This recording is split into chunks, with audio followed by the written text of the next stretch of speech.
ఓం గురు జయ గురు జయ జయ గురు ఓం గురు జయ గురు జయ జయ గురు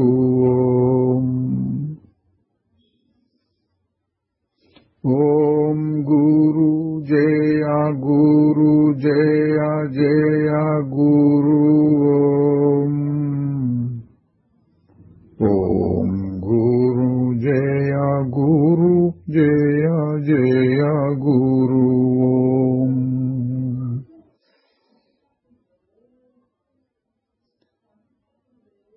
శ్రీ నిసర్గదత్త మహారాజు की जय। శ్రీ గురుదేవుని అనుగ్రహం వలన శ్రీ నిసర్గదత్త మహారాజు అనుగ్రహం వలన మారిస్ ఫ్రైడ్మన్ గారి మహోపకారం వలన 101 అధ్యాయములు కలిగిన ఈ ఐయామ్ దట్ అనే గ్రంథ అధ్యయనం క్రిందటి వారంతో పూర్తి చేసుకున్నాము। ఇప్పుడు ఆ గ్రంథంలోని సారాంశాన్ని కొంత చూద్దాం। క్రిందటి వారమే మారిస్ ఫ్రైడ్మన్ గారు వ్రాసినటువంటి సారాంశాన్ని,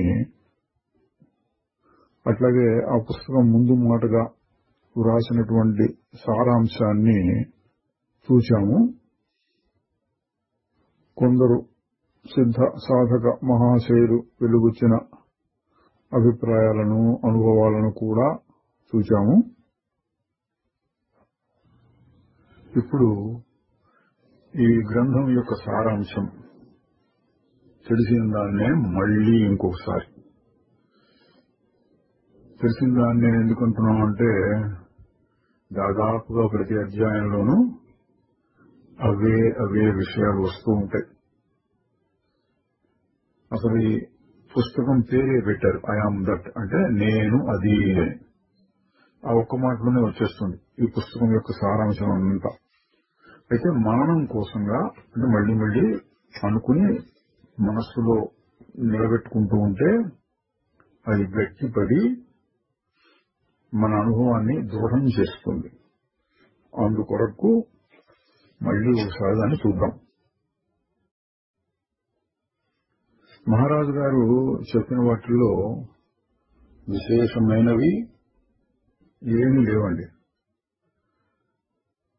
ఎప్పుడో ఉపనిషత్తుల్లో ఉన్న జ్ఞానం, తర్వాత భగవద్గీతలో వచ్చింది, వ్యాస మహర్షి, శంకరాచార్య వారు మొదలైన వారు, తర్వాత ఇటీవల కాలంలో వివేకానంద స్వామి, రమణ మహర్షి గారు, వీరందరూ చెప్పిన విషయమే ఇది కూడా। అంటే ఆత్మజ్ఞానం, దాన్నే నిసర్గదత్త గారు చెప్పారు। అయితే ఒక్కొక్కరిలో ఒక్కొక్క ప్రత్యేకత ఉన్నట్లు నిసర్గదత్త మహారాజు గారి బోధనా పద్ధతిలో మనకి కొట్టొచ్చినట్లుగా కనపడేటటువంటి విషయం ఏంటంటే, ఆయన కొట్టొచ్చినట్లుగా సమాధానాలు చెప్తారు। అంటే ధైర్యంగా, ఇదిగో నాకు తెలిసింది నేను చెప్తున్నాను, తర్వాత నీ ఇష్టం అన్న పద్ధతిలో కాకుండా, నేను నా గురువుని నమ్మాను, తెలుసుకున్నాను, నాకు అనుభవం కలిగింది, నేను చిదాకాశంలో ఉంటాను, అదే నా స్థానం, ఎప్పుడైనా వచ్చి ఇక్కడ మీతో మాట్లాడుతూ ఉంటాను, నాకు ఏ సుఖ దుఃఖాలు లేవు, మీరు సుఖ దుఃఖాలను పొందుతూ ఉన్నట్లు కనపడుతోందే, మీరు మాట్లాడుతున్నట్లు కనపడుతోందే అని ఎవరైనా గుచ్చి ప్రశ్నలు వేస్తే, నేను మాట్లాడుతున్నట్లు నీకు అనిపిస్తోంది, నేను మాట్లాడలేదు, నేను సుఖ దుఃఖాలు పొందడం లేదు అని ఇట్లా ధైర్యంగా సమాధానాలు చెప్పేవాడు। గుచ్చి ప్రశ్నలు వేస్తే విపరీతమైన తర్కాన్ని ఉపయోగించేవారు। మామూలుగా ఇతర మహాత్ములు అంత తర్కం వాడరు, శాస్త్రంలో కొంత హేతువాదం, తర్కము, పరిప్రశ్న ఇవన్నీ ఉన్నప్పటికీ మహారాజు గారు హేతువాదం, తర్కం మరీ ఎక్కువగా ఉపయోగించి చెప్తారు. దానికి కారణం ఈ గ్రంథంలో ఎక్కువగా వచ్చినది విదేశీయులు, పాశ్చాత్య దేశంలో ఇంగ్లాండ్, అమెరికా, హాలండ్ ఇటువంటి దేశాల నుంచి వచ్చినటువంటి వారు అడిగిన ప్రశ్న. మన దేశం నుంచి ఎవరైనా వచ్చి అడిగితే ఏ దేవుడు ప్రార్థిస్తే మంచిది, ఏ మంత్రం అయితే మంచిది, దేవాలయాలకి వెళ్లడం అవసరం అంటారా, సంధ్యావందనం మొదలైనవి చేయాలా, ఏ గురువు, ఏ పద్ధతి, ఏ యోగం మంచిది, మీ అనుగ్రహం నాకు కావాలి, నా నెత్తి మీద చేయబెట్టి ఆశీర్వదించండి, మరుజన్మ లేకుండా చేయండి, ఇటువంటివి అడుగుతారు. మన నమ్మకాలు అట్లా ఉంటాయి. పాశ్చాత్య దేశాల వాళ్ళకి అటువంటి నమ్మకాలు లేవు. వాళ్ళు ఏ మతాన్ని అనుసరించరు. సైన్స్ అది ఎక్కువగా ఉంది. ఆ రోజుల్లో మనతో పోలిస్తే చాలా ఎక్కువగా ఉండేది. అందుకని వాళ్ళందరూ ఆ పద్ధతుల్లో అడిగేవాళ్లు. మహారాజు గారు వాళ్ళందరికీ వాళ్ళకి సరిపోయేటట్టుగా ధీటుగా సమాధానం చెప్పేవారు. ఇంకొక ముఖ్యమైన విషయం ఏంటంటే ఈయనకి పెద్దగా చదువు లేదు. అంటే స్కూల్కి వెళ్ళడం అటువంటివి లేవు. కొద్దిగా అక్కడ ఇక్కడ వాళ్ళ దగ్గర నుంచి తెలుసుకొని ఉంటారు. కానీ పెద్దగా గ్రంథాలు చదవటం, ఆయన స్వయంగా రాయటం ఇటువంటివి ఏవో లేవు. మనకు ఇంకొక మహానుభావుడు రామకృష్ణ పరమహంస గారు ఉన్నారు. ఆయన కూడా పెద్దగా చదువు లేదు, రాయటం చేత కాదు. కానీ కొద్దిగా పుస్తకాలు చదవడం, మధ్య మధ్యలో భగవద్గీత మొదలైన వాటి నుంచి ఏమైనా ఉదాహరించడం అట్లాంటివి చేసేవారు. మహారాజు గారి దగ్గర అది కూడా లేదు. మనం ఇన్ని చదువుకుంటూ వచ్చాం. ఎక్కడ ఫలానా ఉపనిషత్తు అని గాని, భగవద్గీతలో ఇట్లా ఉంది అని గాని, ఇంచుమించు ఆ కాలం వాడైన రమణ మహర్షి గారు ఇట్లా అన్నారు అని గాని అవేం లేవు. ఆయనకున్నది రెండే ప్రమాణాలు. ఒకటి గురువు, నా గురువు చెప్పాడు, నేను నమ్మాను, అదే నాకు ప్రమాణం. రెండవది ఎంతైనా సరే వాడు ఎన్ని ప్రశ్నలు హేతువాదం, సమాధానం చెప్తాం. ఎట్లా చెప్తున్నారండి, మీకు ఏంటి ప్రమాణం అంటే, నా అనుభవమే నాకు ప్రమాణం, మరొక మహాత్ముడు మరొక గ్రంథము కాదు, నా అనుభవమే నాకు ప్రమాణం అన్నట్లు చెప్తూ ఉంటారు. దీని నుంచి చాలా మంది సాధకులు ఒక ధైర్యాన్ని పొందొచ్చు. ఈ రోజుల్లో ఎక్కువ మంది సాధకులు ఎట్లా ఉంటారంటే, పెద్దగా చదువులు లేని వాళ్ళు, చదువుకున్న వాళ్ళు కూడా ఏదో స్కూల్లో చేరి ఏదో ఇంగ్లీషు, తెలుగు, హిందీ, లెక్కలు, సైన్స్ ఇట్లాంటి సబ్జెక్టు చదువుకునే వాళ్ళు, కాలేజీ ఇట్లాంటి చోట్ల కూడా అటువంటి చదువులు చదివిన వాళ్ళు ఉంటారు. భగవద్గీత చదివి, ఉపనిషత్తులు చదివి అందులో అట్లా ఉంది ఇట్లా ఉంది ఆ రకంగా తర్కాలు, వాదాలు చేసేటటువంటి వారు ఈ రోజుల్లో కనపడతల్లా. అంటే చాలా తక్కువగా ఉంటారు అటువంటి వాళ్ళు. ఎక్కువ మంది ఏమోనండి మాకు తెలియదు ఆ గ్రంథాలన్నీ అన్నట్లుగా ఉంటారు. అటువంటి వారికి మహారాజు గారి చరిత్ర చూస్తే, ఆహా, చదువు రాని వాళ్ళు కూడా ఆత్మానుభవాన్ని పొందవచ్చు. నువ్వు స్వయంగా గ్రంథాలను చదివి అది శ్రవణము, మననము, నిధిధ్యాసన అంటారు, ఆ రకంగా చేసుకోవచ్చు. లేదా నమ్మకం, నా గురువుని నేను నమ్మాను అని గట్టిగా చెప్తున్నారు. ఆ విధంగా నమ్మకం అనే దాని మీద కూడా ఆధారపడి, అంటే ఎవరు, నాకు చదువులు రావు, లేదా పెద్దగా ఆలోచించే శక్తి లేదు, నేను పెద్దగా ప్రశ్నలు వేయలేను, ఇటువంటి భావాలు కలిగిన వాళ్ళు మహారాజు గారిని చూసి కొంత ధైర్యం తెచ్చుకోవచ్చు. పర్వాలేదు, మనం కూడా ఒక గురువు చెప్పినటువంటి మాటను విని నమ్మిన దాన్ని మననం చేయొచ్చు. మననం చేయాలండి. నమ్మకం ఉంటే చాలదు. నమ్మకాన్ని ఊరికే కూర్చున్నప్పుడు మనస్సులో తనకు తాను వ్యవహారంలో ఆ అర్థం వచ్చేటట్లుగాను మననం చేస్తూ చేస్తూ చేస్తూ ఉండాలి. ఆ సాధన కావాలి అని చెప్పారు. గ్రంథ పాండిత్యం అవి అక్కర్లేదు కానీ, సంస్కృతం ఇంగ్లీష్ అటువంటి నేర్చుకోవాలి అది కూడా లేదు కానీ, గురువు చెప్పిన మాటలు కొద్దిగా ఒకటో రెండో మాటలు చాలు. వాటిని శ్రద్ధతో పట్టుకుపాకులాడాలి. శ్రద్ధ అనే మాటను చాలాసార్లు వాడతారు. శ్రద్ధ ముఖ్యం. నమ్మకము, శ్రద్ధ అంటే అందులో నమ్మకము, పట్టుదల, ఒక ఆరాటంలాగా ఆస్తితోటి ప్రయత్నం చేస్తూ ఉండటము, సాధన, అవన్నీ ఉంటాయి శ్రద్ధ అన్న మాటలు. అది చాలా ముఖ్యము అని చెప్పేవాళ్ళు. ఇక వారు చెప్పిన సాధన మెట్లుగా చెప్పారు. మొట్టమొదట నేను అన్న మాటతో మొదలుపెట్టు. నేను ఇది అది అనిపిస్తూ ఉంటుంది కదా, దానంతా తొలగించుకుంటురా. సో నేను అన్న భావంతో ఉండు. అంటే దాన్ని అహంకారము అనొచ్చు. ఉత్త అహంకారం. మనస్సు ఆలోచన పక్కకు తీసేస్తే వచ్చేది అహంకారం. దాన్ని ఇంకా చూస్తూ ఉంటే, పరిశీలిస్తూ ఉంటే తరువాత సాక్షి అని వస్తుందన్నారు. సాక్షి మొదటిది అహంకారం, లేకపోతే జీవ చైతన్యం, జీవుడు అని కూడా అనొచ్చు. రెండవది సాక్షి. అందులో కూడా తెలివి ఉంటుంది, చైతన్యం, సాక్షి చైతన్యం. కానీ ఏమీ పట్టించుకోకుండా ఊరక చూస్తూ ఉండటం.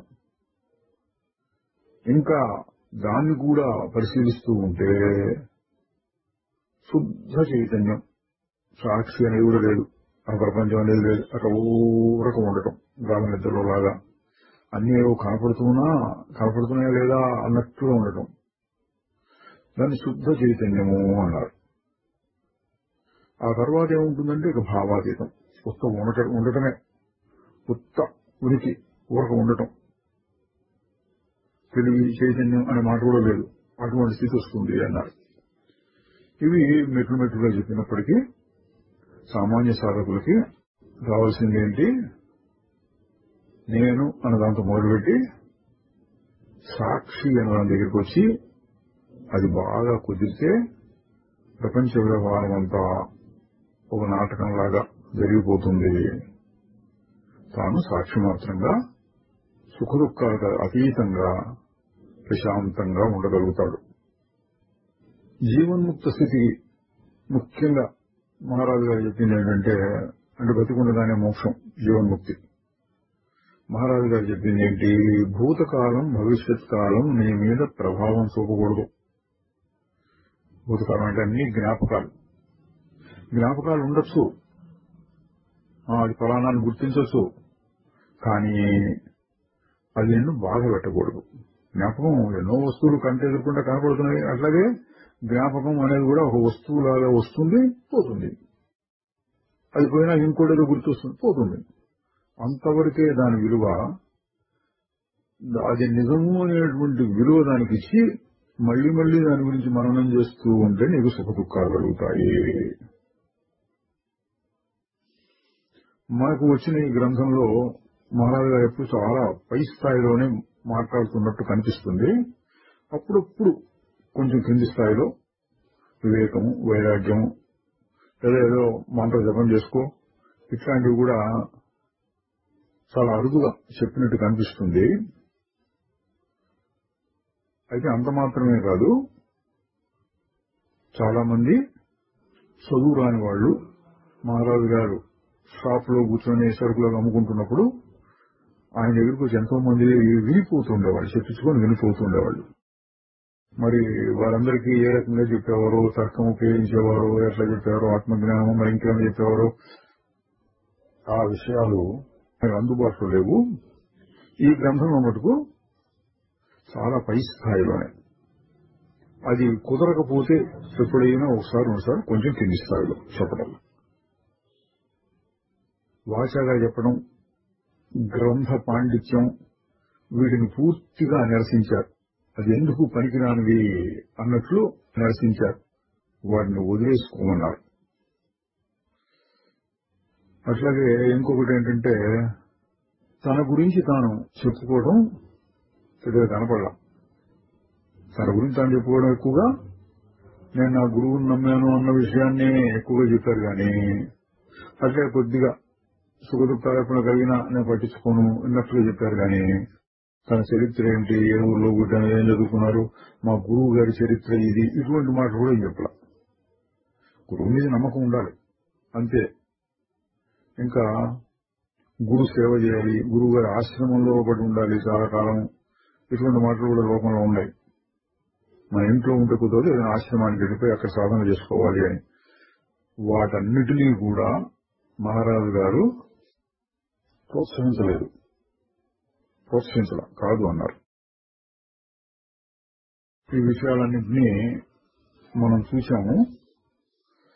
అయినా మననం కోసం, ఇందాక చెప్పినట్లు మననం కోసంగా మళ్ళీ మరింత వివరంగా చూద్దాం.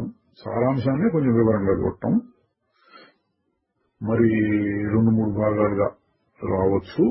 చూద్దాం. ఇప్పుడు నిసర్గదత్త మహారాజు గారు ఎక్కువగా చెప్పినటువంటి విషయం నేను. ఇంత క్రితం మనం చూసిన రమణ మహర్షి గారి లాగానే చెప్పే మాటలో కొంచెం తేడా, విషయం అంతా ఒకటే. మహర్షి గారు నేనెవరు అని ప్రశ్న వేసుకుని సమాధానాన్ని కోసం వెతుక్కోమన్నారు. మహారాజు గారు నేను లేక నేను ఉన్నాను, అయాం అనే భావాన్ని పరిశీలిస్తూ ఉండమన్నారు. రెండు ఒకటే వస్తాయి, చెప్పే మాట కొంచెం తేడాగా ఉంది. నేను అన్న భావం అంటే ఏమిటి? నిసర్గదత్త మహారాజు గారు చాలా సందర్భాల్లో దాని గురించి చెప్పారు. మాటలు కొంచెం వేరుగా ఉన్నా ఒకటే విషయంలో ఏం మార్పు లేదు. అందులో కొన్ని చూద్దాం. ఇప్పుడు ఏదైనా ఒకటి అనుభవంలోకి రావాలంటే దానికి ముందు ఆ అనుభవం ఎవరికో వారు ఉండాలి కదా. అంటే ప్రపంచమంతా నాకు అనుభవంలో ఉన్నది అని ప్రతివాడు అంటూ ఉంటారు. ఆ అనుభవం ఎవరికి అంటే ఎవరో ఒకరు ఉండాలి.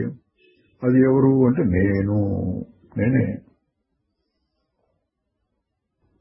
గాఢ నిద్ర, మూర్ఛ అవస్థల్లో కూడా ఏదో ఒక చైతన్యం ఉండాలి. మనకి స్పష్టంగా తెలియదు, ఉండాలి. ఎందుకంటే అప్పటిదాకా ఉన్నటువంటి చైతన్యం నిద్ర రాగానే ఒక్కసారిగా చచ్చిపోవడము, లేక ఎక్కడికో వెళ్ళిపోవడము, మళ్ళీ మెలకువ రంగాన్ని తిరిగి రావడము, ఇది హేతువాదానికి నిలబడే మాట కాదు. చైతన్యం ఎప్పుడూ ఉండాల్సిందే. కాబట్టి నేను అన్నది సూక్ష్మ రూపంలో, మహాసూక్ష్మ రూపంలో నిద్ర మొదలైన అవస్థల్లో కూడా ఉండాలి. మెలకువ రాగానే నేను, నా శరీరము, ప్రపంచంలో ఉన్నాను, ఈ భావాలన్నీ ఒక్కసారిగా వస్తాయి. అవి ఒకదాని తర్వాత ఒకటి వస్తున్నాయా అంటే అట్లా అనిపించవచ్చు, కానీ అన్నీ ఒక్కసారే వస్తున్నాయి. ఒక శరీరం ప్రపంచంలో ఉండటము, దానిలో నేను అన్న భావం కలగటము. అంటే ఇక్కడ నేను అన్న భావం అహంకారం అన్న మాటతో చెప్పాలండి. అన్ని అనుభవాలు నాకు కలుగుతున్నాయి అన్నప్పుడు మెలకువ రాగానే నేను ప్రపంచంలో ఒక శరీరంతో ఉన్నాను అనిపించినప్పుడు ఉండేటటువంటి నేను శరీరంతో కలిసిపోయినటువంటి నేను, దాన్ని అహంకారం అనవచ్చు, లేక జీవ చైతన్యం అని కూడా అనొచ్చు. కొన్ని చోట్ల చిదాభాసుడని, ప్రతిబింబుడని ఇట్లా శాస్త్రాల్లో వాక్యాలు వాడతారు. మనం తేలిగ్గా నేను అన్న భావం అహంకారం అందాం. అయితే ఇక్కడ తెలుసుకోవాల్సింది ఏమంటే, ఈ నేను అన్న భావం దానికి మనమిచ్చే అర్థం సందర్భానుసారంగా మారుతూ ఉంటుంది. నేను అన్న భావాన్ని పరిశీలించు అన్నప్పుడు అది వ్యక్తి చైతన్యం, లేక జీవ చైతన్యం, లేక అహంకారం. దాన్ని పరిశీలిస్తూ ఉంటే పరిశీలింపబడేటటువంటి వాటికి, అంటే కలిగే అనుభవాలకి వేరుగా ఉండి వాటితో అంటుకోకుండా, కలిసిపోకుండా ఏదో ఒకటి చూస్తోంది, ఊరక చూడటం అన్న అర్థంలో చెప్పినప్పుడు దానిని సాక్షి అని, సాక్షి చైతన్యం అని చెప్పవచ్చు. ఇంకా పరిశీలిస్తూ ఉంటే సాక్షి అన్నమాట కూడా పోయి ఉత్త చైతన్యం, ఫలానా దాన్ని చూస్తున్నాను అని కూడా కాదు, ఊరక తెలుసుకోవడం.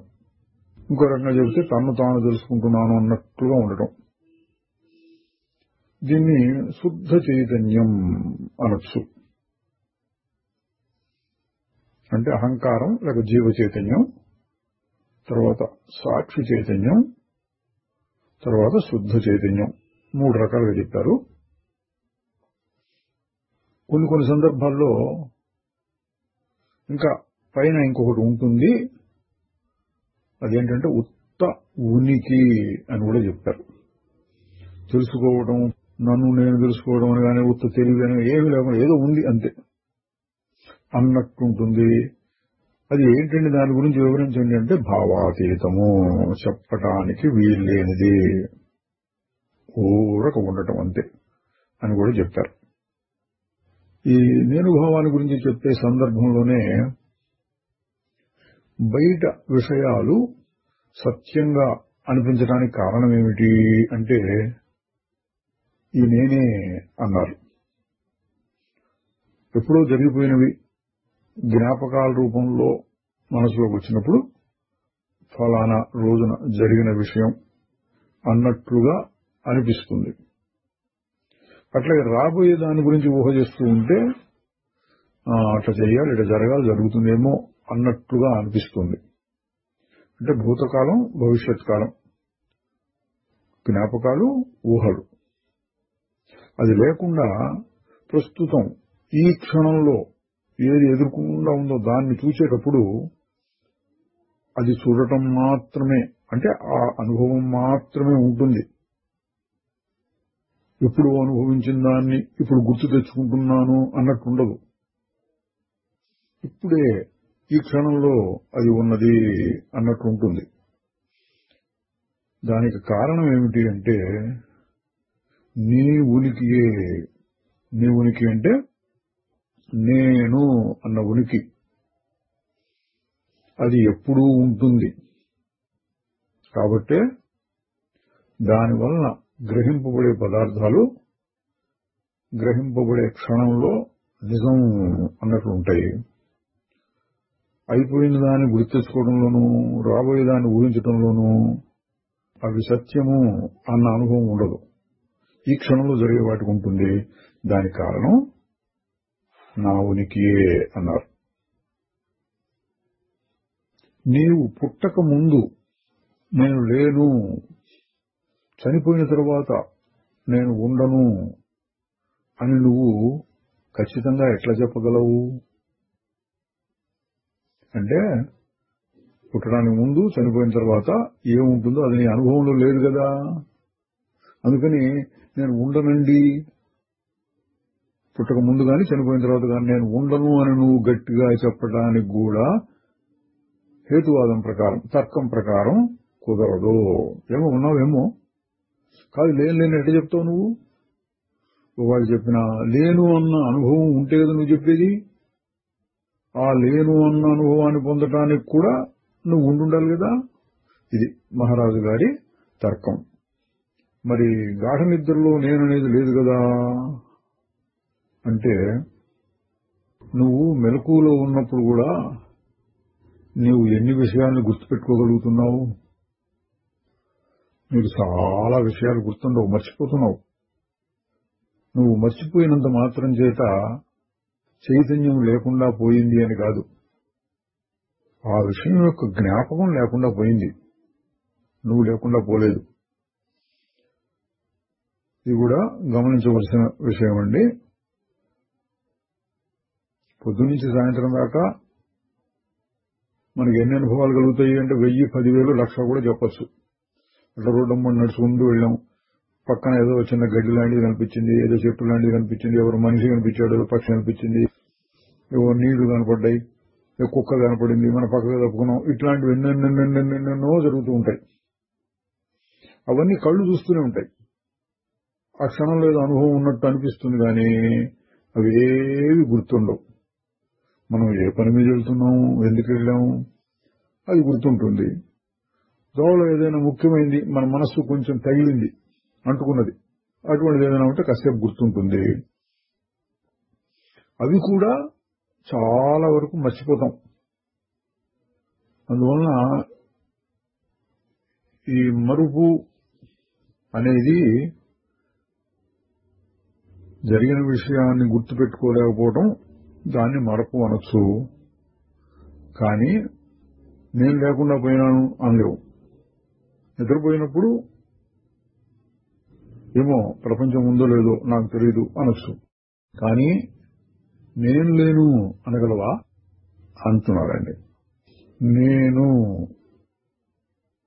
లేక నేనున్నాను అనే అనుభవం లేకపోతే ఏదీ ఉండదు. మనకు కలిగే జ్ఞానాలన్నీ ఈ నేను వలనే కలుగుతూ ఉంటాయి. ఈ నేను గురించిన మిథ్యాభావనలు, పొరపాటు అభిప్రాయాలు, అవే బంధానికి కారణమవుతున్నాయి. నేను అన్న భావం నీ సొంతం అంటే ఎప్పుడూ ఉంటుంది, ఎక్కడికి పోవడానికి వీల్లేదు అది. కానీ నువ్వు నీ ఉనికిని ఇతర పదార్థాలకు కూడా కొంత బదిలీ చేస్తున్నట్లు అనిపిస్తుంది. ఎట్లాగంటే, నేను యువకుణ్ణి, నేను ధనవంతుణ్ణి మొదలైన మాటల్లో. కానీ ఆ విధంగా ఇతర విషయాలతో తాదాత్మ్యం అంటే వాటితో కలిసిపోయి నేను అవే నేను అనుకోవటం పూర్తిగా పొరపాటు. అవే బంధానికి కారణం అవుతున్నాయి. నీ గురించి నువ్వు చెప్పుకోవాలంటే మనస్సుని, బాహ్య పదార్థాలని ఉపయోగించి వర్ణించటం మానుకో. రకరకాల భావాలతో ఆడుకోవడం ఎందుకు? నీకు బాగా ఖచ్చితంగా నిర్ధారణగా తెలిసిన విషయాన్నే పట్టుకో. అదేంటంటే, నీవు ఖచ్చితంగా చెప్పగలిగింది ఒకే ఒక్కటి ఉంటుంది, అది నేను ఉన్నాను అని. నేను ఉన్నాను అనడానికి గాని, ఈ ప్రపంచం ఉన్నది అనడానికి గాని నువ్వే రుజువు. నువ్వు ఉంటేనే అవి. నేనున్నాను అని చెప్పడానికి కూడా ముందు నువ్వు ఉండాలి. ఇదండి తర్కం. నీ ఉనికిని నిర్ధారించడానికి మరెవ్వరూ అవసరం లేదు, మరెవ్వరూ నిరూపించలేరు కూడా. ఎందుకని? ఎవడో వచ్చి నువ్వు ఉన్నావురా అని చెప్పాడు అనుకోండి, ఆ చెప్పిన వాడు ఉన్నాడు అనుకోవడానికి ముందు ఆ చెప్పిన వాడు ఉంటే కదా, ఆ చెప్పిన వాడు ఒకడు ఉన్నాడు అని నువ్వు రుజువు చేయాలి. తర్వాత వాడు ఏదైనా చెప్తే అది నీకు నచ్చితే తీసుకోవచ్చు, కానీ ముందు నువ్వు ఉండాలి. అదండి తర్కం. నేనున్నాను కానీ ఫలానా ఫలానా ఫలానా అన్నట్లు చెప్పుకుంటావా? అదంతా ఇంతకుముందు కలిగిన అనుభవాల యొక్క జ్ఞాపకాలు. ఇంతకుముందు కలిగిన అనుభవాలు గుర్తులోకి వచ్చినప్పుడు ఇప్పుడు వాటిని చూసి అది ఇది ఇది ఇది నేను అనుకుంటాం. దీని అర్థం ఏంటంటే, 10 ఏళ్ల వయసులో నేను ఆ ఊళ్ళో ఉండేవాడిని, ఫలానా రోజున ఆ పని చేశాను అని ఇంకా బాగా గుర్తులో ఉందనుకోండి. 10 ఏళ్ల వయసు అప్పుడు చేసింది. మరి నువ్వు 10 ఏళ్ల వయసులో ఉన్న పద్ధతిలో ఉన్నావా? ఇప్పుడు లేవు. మరి ఎట్లా ఉన్నావు? ఇప్పుడు ఇంకొక రకంగా ఉన్నావు. ప్రస్తుతం ఉన్న వయసు వేరు, కానీ అది గుర్తు తెచ్చుకుని అది నేను అన్నట్లుగా మాట్లాడతావు. నేనే 10 ఏళ్ల వయసులో అప్పుడు అక్కడ అట్లా చేశాను అని. ఇదంతా జ్ఞాపకాల వల్లనే గాని యథార్థం కాదు అంటున్నారు. ఈ ప్రపంచం మొత్తంలోనూ ప్రపంచానికి సంబంధించినటువంటిది నీకు మాత్రమే సంబంధించేది ఒకే ఒక్కటున్నది.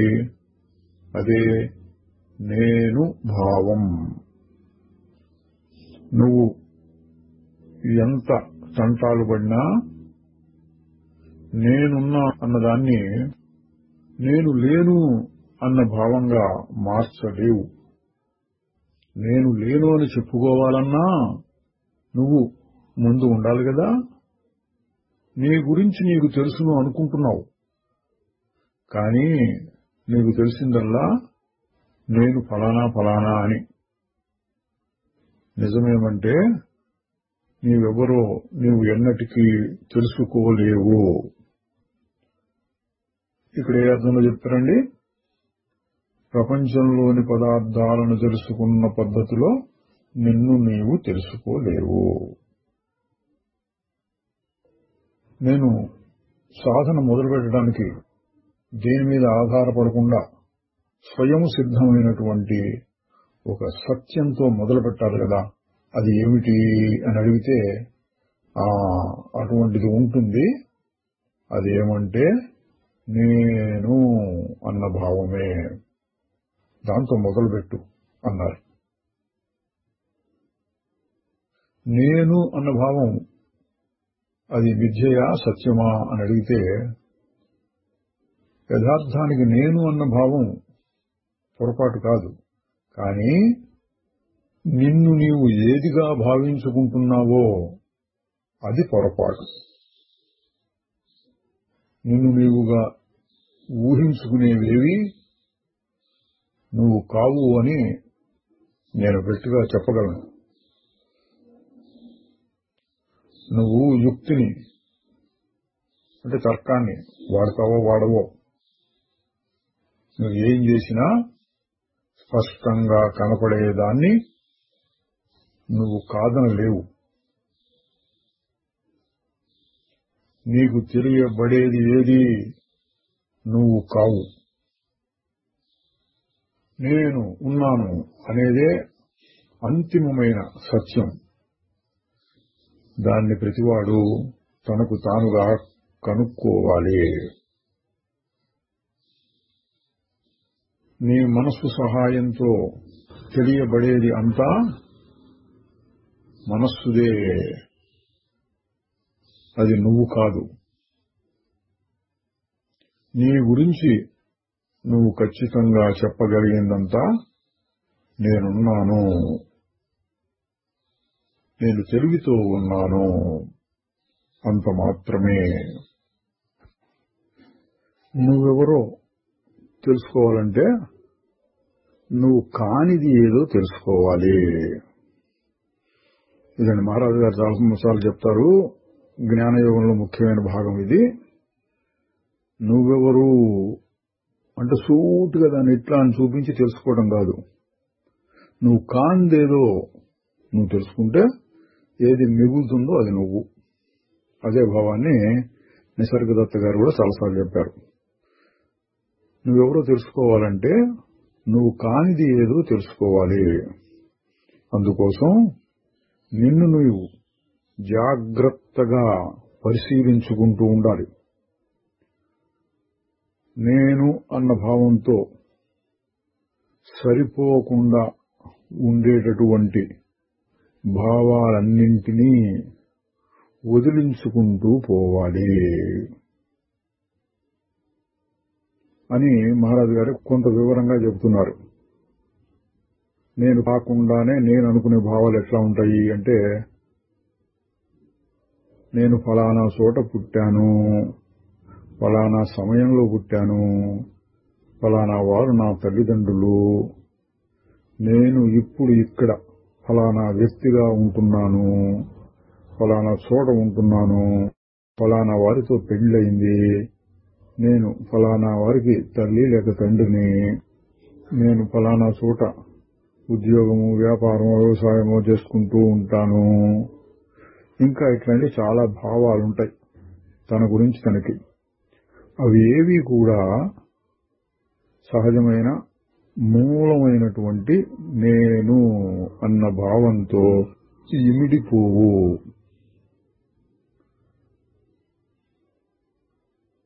మనకి సాధారణంగా వచ్చే ఆలోచన ఏంటంటే నేను ఇది ఇట్లా అని.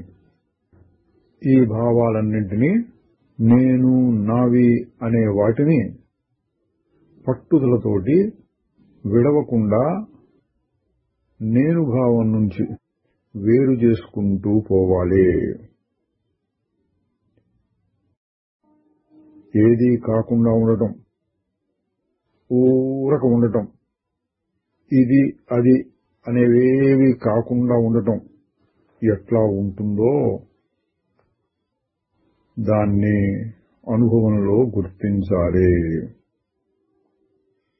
ఇదండి ఏ ఆలోచన వచ్చినా మంచి సాధనకి పనికొచ్చే మాట ఇది.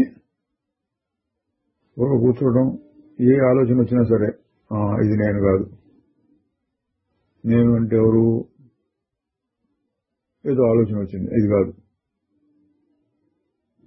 నేను ఫలానా కాదు, నేను ఇప్పుడు కుర్చీలో కూర్చొని ఉన్నాను కాదు, రేపు పొద్దున అక్కడికి వెళ్ళాలి కాదు.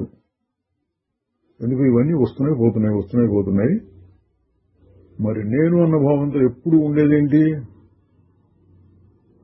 అన్నిటినీ తీసేసినప్పుడు ఏది మిగులుతుందో అది. దాన్నే మనం ఆగి చూడు అంటుంటాం.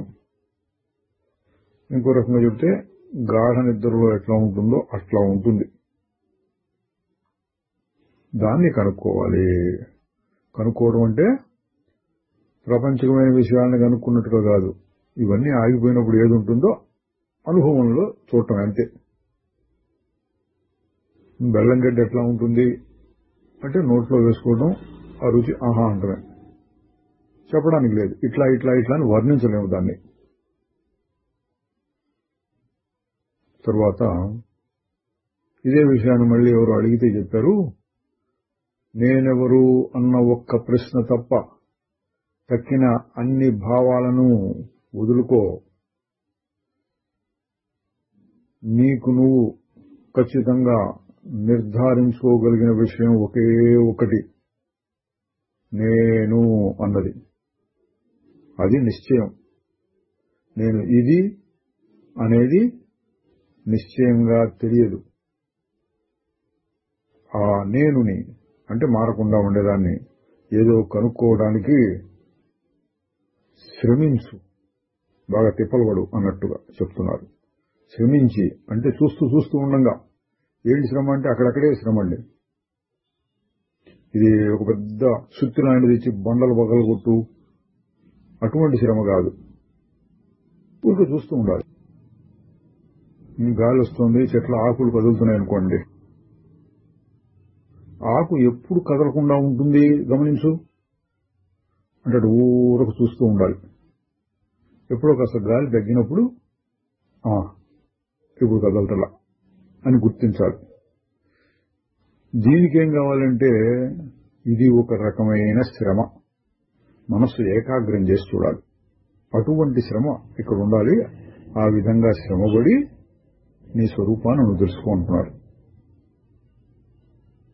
నీ గురించి నువ్వు ఏమని ఆలోచించుకుంటున్నావో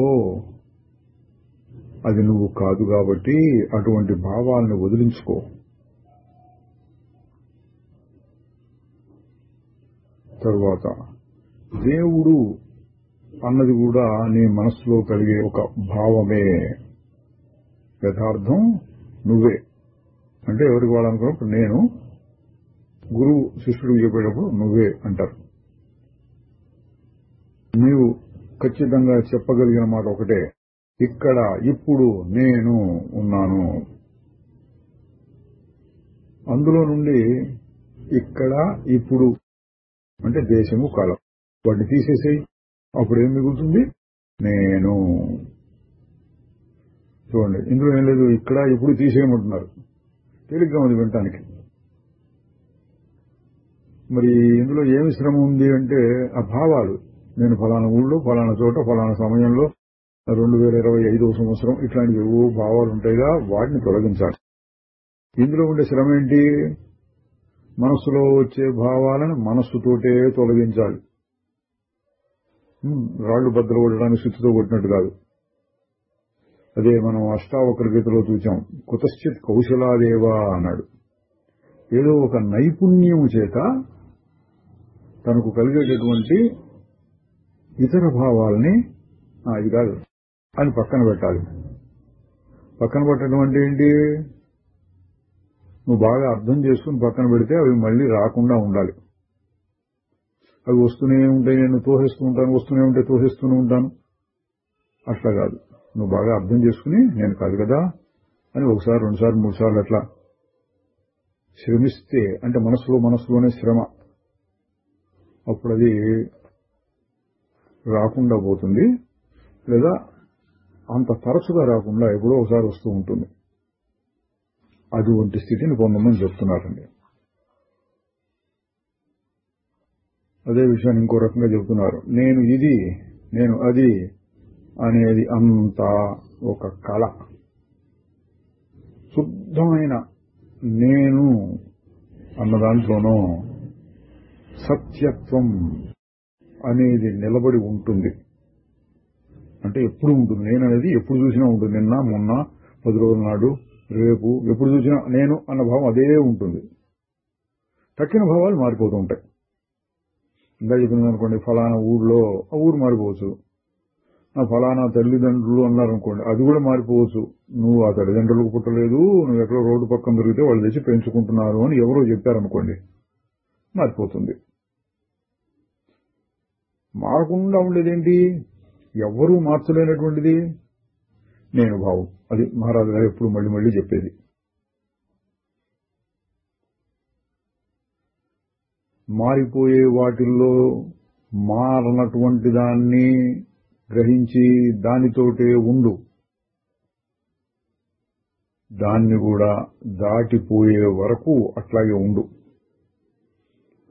ఇది మారట్లేదు, ఇది మారట్లేదు అన్నట్టుగా ఉంటే ఆ తర్వాత దానికి కూడా అతీతం, అంటే భావాతీతమైన స్థితిలోకి వెళ్తావు. అంటే నేను ఇది కాదు అది కాదు అంటున్నావు, ఏదో వస్తుంది. శుద్ధ చైతన్యమో లేదా సాక్షి చైతన్యమో అట్లాంటి మాటలతో అది చెప్పొచ్చు. దాన్ని ఇంకా చూస్తుంటే అవి కూడా పోయి చెప్పడానికి వీలైన స్థితి మిగులుతుంది అంటున్నారు. నేను అన్న మాటల గురించి చెప్తూ, మాటలతోటి భాషతోటి మోసపోకు. ఒకే మాట సందర్భానుసారంగా ఎన్నో అర్థాలని, ఒక్కోసారి ఒకదానికొకటి వ్యతిరేకంగా కూడాను ఉండొచ్చు. సుఖాన్ని దుఃఖాన్ని కోరుకుంటూ వాటి వెంబడి పరిగెట్టేటటువంటి నేను అనేది మిథ్య, మాయ. సుఖము దుఃఖము అనే రెంటిని సమంగా చూస్తూ అదంతా ఒక ప్రవాహంలోనివి అన్నట్లుగా చూసేటటువంటి నేను నిజమైనటువంటిది, అంటే సాక్షి అన్నట్లా. నాకు సుఖం వస్తుంది, దుఃఖం వస్తుంది, మంచి చెడు అనుకునేటువంటిది అసలైన నేను కాదు, దొంగ నేను, మాయ, మిథ్య. అన్నిటినీ సమంగా చూస్తూ తాను ఏ మార్పు చెందకుండా ఉండేటటువంటిది అసలైన నేను. దాన్ని సాక్షి అని కూడా అనొచ్చు. ఇక్కడ చెప్పిన ఒక మాట గుర్తించవలసింది ఏంటంటే, మనం కూడా చాలాసార్లు చెప్పుకున్నాం, సందర్భానుసారంగా అర్థాలు మారుతూ ఉంటాయి.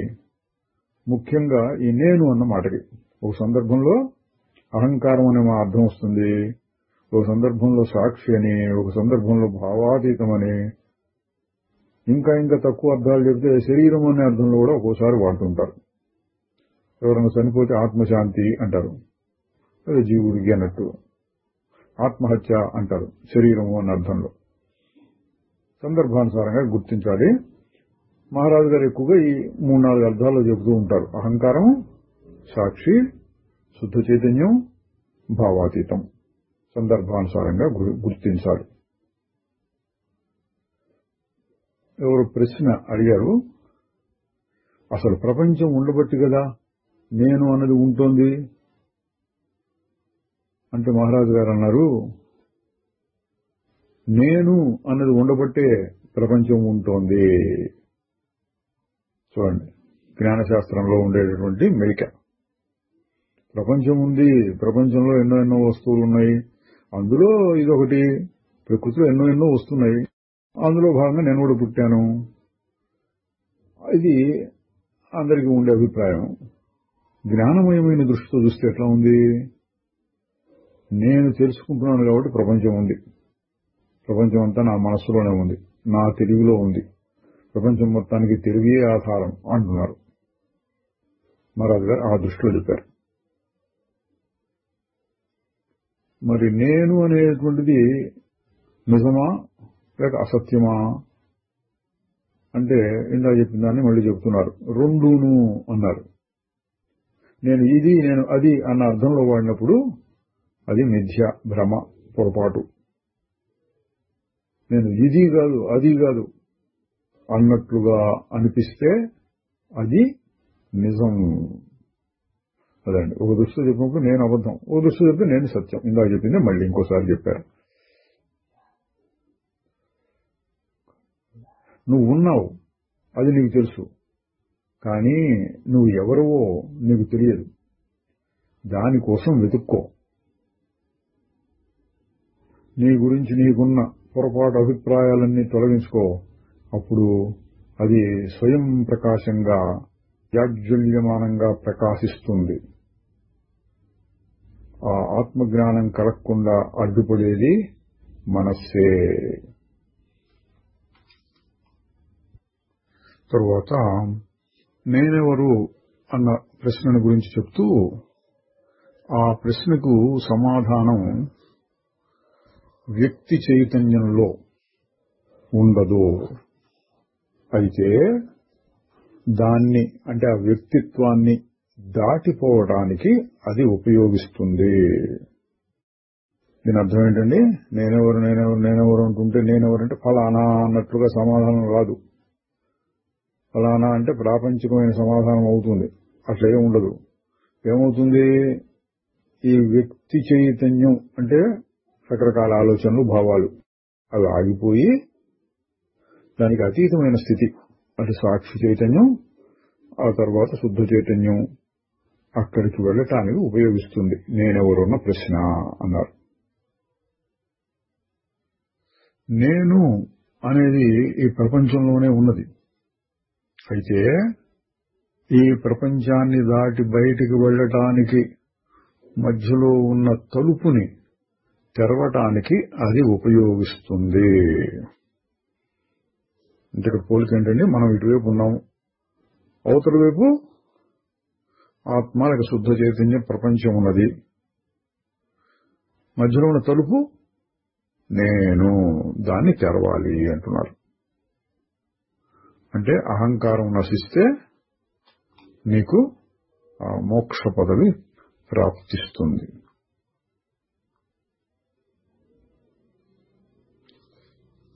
తర్వాత ఒకరితో అన్నారు, నేనున్నాను, ఈ సంగతి నాకు తెలుసు, ఆ విషయం నీకు కూడా తెలుసు. కనుక మనిద్దరం సమానమే.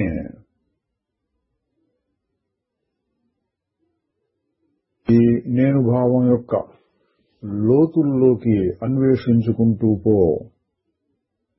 అక్కడ ఉన్న విస్తారమైన వైభవమైన స్థానాన్ని చేరటానికి నేను అనేది మధ్యలో ఉండే తలుపు. దాన్ని దాటి వెళ్ళు, ఇంకా అతీతంగా వెళ్ళు అని ఇందాక చెప్పింది మళ్ళీ చెప్పారు. తరువాత నేను అనేది నాకు తెలియదు అదేమిటో అనకూడదు. ఎందుకంటే అది ఎప్పుడూ అనుభవంలో ఉండటం నీకు తెలుస్తూనే ఉంది. నువ్వు పుట్టిన దగ్గర నుంచి ఎప్పుడైనా అది మారిందా? వస్తువులు, ఆలోచనలు మారుతూనే ఉన్నాయి కాలంతో పాటు. అయితే ప్రస్తుతం ఈ క్షణంలో ఉన్నది సత్యం అనే భావం ఎన్నడూ మారలేదు, కలలో కూడా. నిజమైన సుఖం మారిపోయే వస్తువుల్లో ఉండదు. అసలైన నీ స్వరూపాన్ని తెలుసుకో, తక్కినవన్నీ సమకూడుతాయి. తరువాత నేను ఇక్కడ ఇప్పుడు ఉన్నాను అయితే అంటూ ఒక ఆయన ప్రశ్న అడగబోతుంటే మహారాజు గారు ఆపి, అక్కడితో ఆపు. ఇక్కడ ఇప్పుడు నువ్వున్నావు, అది యథార్థం. దాన్ని ఒక ప్రశ్నగా మార్చకు. నిన్ను నీవు మనస్సుతో, వస్తువులతో సంబంధించిన విషయంగా అనుకోవద్దు.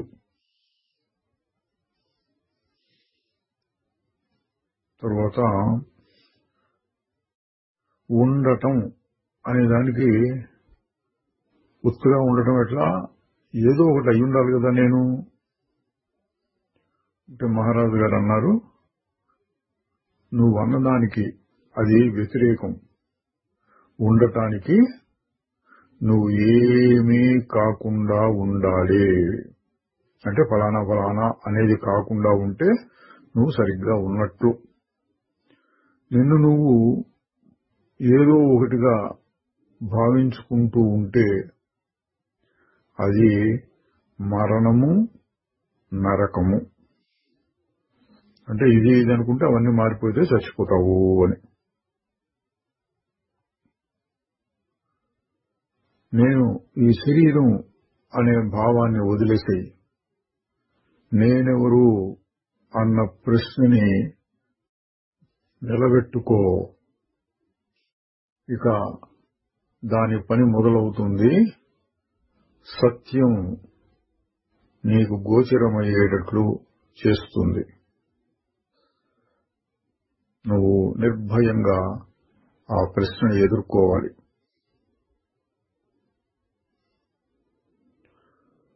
నువ్వు దేన్ని అనుభవంలో చూస్తూ ఉన్నావో అది నువ్వు కాదు, నీది కాదు.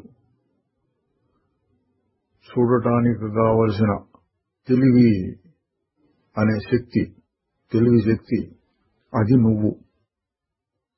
చూడబడేది ఏదీ కాదు.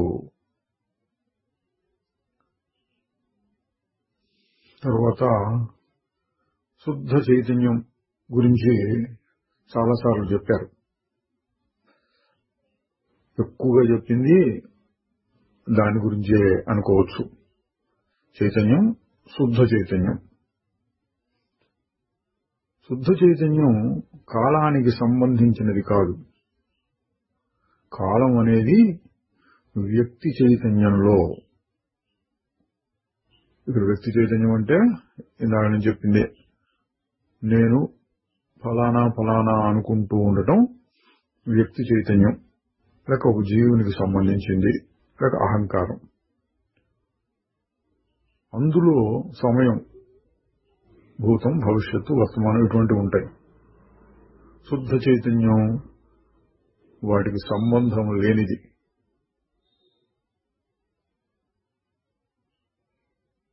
ఈ వ్యక్తి చైతన్యానికి ఆవల దేశము కాలము ఎక్కడ ఉంటాయి? మనం కొంతలో కొంత ఈ అనుభవాన్ని గుర్తించడానికి గాఢ నిద్రను గుర్తు తెచ్చుకోవచ్చు. గాఢ నిద్రలో వ్యక్తి చైతన్యం ఉంటుందో ఉండదో, ఉన్నా చాలా సన్నగా ఉంటుంది, ఉండి లేనట్లుగా.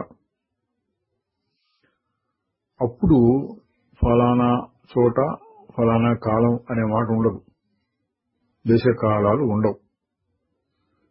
శుద్ధ చైతన్యం కూడా అటువంటిదే.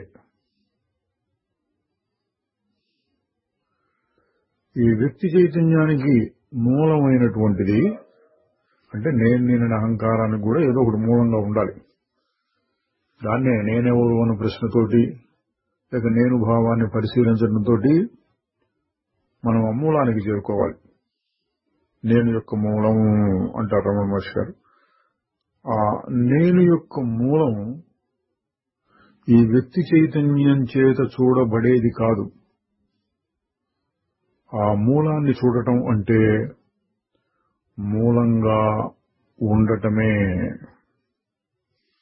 ఇదండి చాలాసార్లు వచ్చిన మాటే, అయినా ముఖ్యమైనది.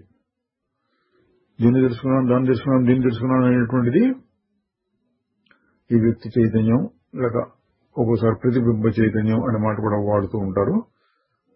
వాటితో దాని సహాయంతో అన్నిటినీ తెలుసుకుంటాం, అన్ని వస్తువుల్ని.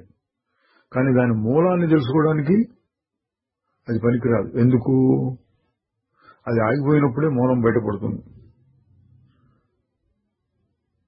కనుక మూలాన్ని తెలుసుకోవడం అంటే మూలంగా ఉండిపోవడమే. తేలిక మాటలు చెప్పాలంటే మనస్సు పూర్తిగా నిశ్చలంగా ఆగిపోయినప్పుడు ఏది ఉంటుందో అది శుద్ధ చైతన్యం. తర్వాత మీకున్న కష్టం అంతా సత్పదార్థం కూడా వ్యక్తి చైతన్యం యొక్క ఒక స్థితి అనుకోవడమే. ఎన్నో అనుభవాలు కలుగుతూ ఉంటే ఆ సత్పదార్థం యొక్క అనుభవం కూడా వాటిల్లో ఒకటి అని అనుకోవటమే మీ పొరపాటు అన్నారు. అంటే ప్రపంచంలో దీన్ని తెలుసుకున్నా, దాన్ని తెలుసుకున్నా, దీన్ని తెలుసుకున్నా, బాగా కష్టపడి ఊహించి ధ్యానం చేసి ఫలానా అనుభవాన్ని పొందాను అన్నప్పటికీ అవన్నీ తెలియబడే అనుభవాలు అవుతున్నాయి. సత్పదార్థాన్ని కూడా ఆ విధంగా తెలుసుకోవాలి అనుకోవడం పొరపాటు. వ్యక్తి చైతన్యం ఉన్నంత వరకు సుఖ దుఃఖాలు తప్పవు. నేను అనేది వ్యక్తికి సంబంధించినట్లుగా అంటే అహంకారంగా ఉన్నంత వరకు అది దానితో దీనితో కలుస్తూ ఉంటుంది. అప్పుడు ఒకప్పుడు సుఖం, ఒకప్పుడు దుఃఖం తప్పవు.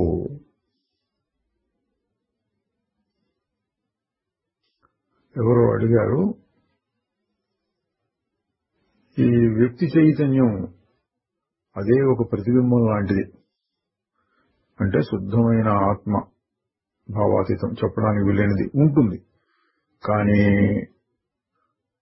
అది వ్యవహార సమయంలో సూటిగా మనకి ఉపయోగించదు. ఏం జరుగుతుంది? ఆ శుద్ధ చైతన్యం యొక్క శక్తి మనస్సు మీద పడినప్పుడు మనస్సులో చైతన్యం వచ్చి నేను నేను అనటం మొదలుపెట్టి దానివల్ల అన్నీ తెలియబట్టము, వ్యవహారము జరుగుతుంది. ప్రతిబింబ చైతన్యం అంటే మనస్సుతో కలిసినటువంటి చైతన్యం పనులు చేస్తూ ఉంటుంది. జాగ్రత్తగా చూడటం మొదలు పెడితే కలవటం అనేది పోయి శుద్ధ చైతన్యం మిగులుతుంది. అది మనం ఎప్పుడు చెప్పుకునేది. దాని మీద ప్రశ్న.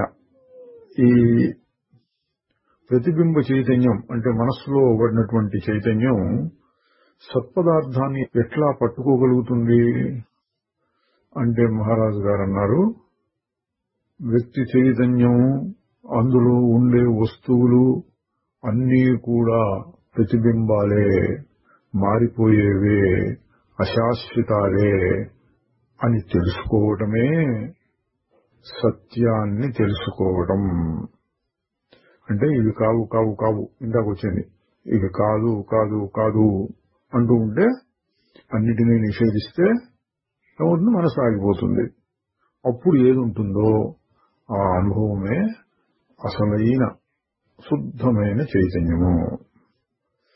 దానికి ఉదాహరణగా ఏం చెప్పారంటే, పాము పాము అనడాన్ని ఆపేసి ఇది పాము కాదు అని తెలుసుకున్నప్పుడు తాడు స్వచ్ఛంగా కనపడుతుంది. ఒక వస్త్రం మీద ఉన్న అనేక రంగులు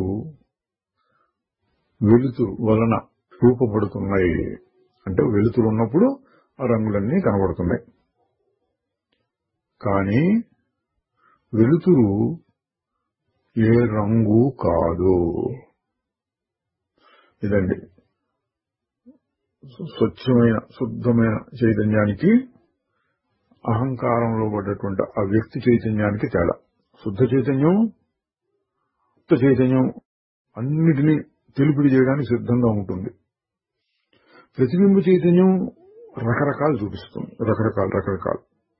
ఉదాహరణకి ఏం చెప్పారు, ఒక బట్ట మీద పడినటువంటి వెలుతురు, సూర్యుడు వెలుతురు అనుకుందాం, లేక దీపం వెలుతురు, బట్ట మీద పడినటువంటి వెలుతురు రకరకాల రంగులను చూపిస్తుంది. కానీ బట్ట మీద పడినటువంటి వెలుతురుకి, అంటే మూలమైనటువంటి వెలుతురుకి ఏ రంగులు ఉండవు. తర్వాత మనస్సు ఆలోచనలని నిరంతరంగా ఉత్పత్తి చేస్తూనే ఉంటుంది. నువ్వు వాటిని పట్టించుకోకపోయినా సరే, నీ మనస్సును నువ్వు పట్టించుకోవడం మొదలు పెడితే దాన్ని నువ్వు చైతన్యము అంటున్నావు. అంటే తెలివి వలన కదా నేను వీటన్నిటినీ తెలుసుకుంటున్నాను అనేటటువంటి జ్ఞానం ఒకటి మొదలవుతుంది. ఈ విషయాలు తెలియబడుతున్నాయి, తెలుసుకోవడానికి ఏ శక్తి కావాలి అని ప్రశ్న ఇస్తే అది వ్యక్తి చైతన్యం కింద తెలుగుతుంది. ఆ తరువాత శుద్ధ చైతన్యం మొదలవుతుంది. ఈ వ్యక్తి చైతన్యం మొత్తాన్ని, ఆ చైతన్యం వల్ల తోచేటటువంటి అనేక విషయాల్ని, మనస్సుని అన్నిటినీ కలిపి ఒక బొమ్మగా చూచేటటువంటి శక్తి శుద్ధ చైతన్యం. ప్రస్తుతం నీకు తెలిసిందంతా నీ మనస్సే. మనస్సు, అందులో ప్రతిఫలిస్తూ ఉన్న చైతన్యము అంతా కలిపి ఏది ఊరక తెలుసుకుంటూ ఉంటుందో అది శుద్ధ చైతన్యము. శ్రీ నిసర్గదత్త మహారాజుకి జై. చిదానంద రూప శివోహం శివోహం.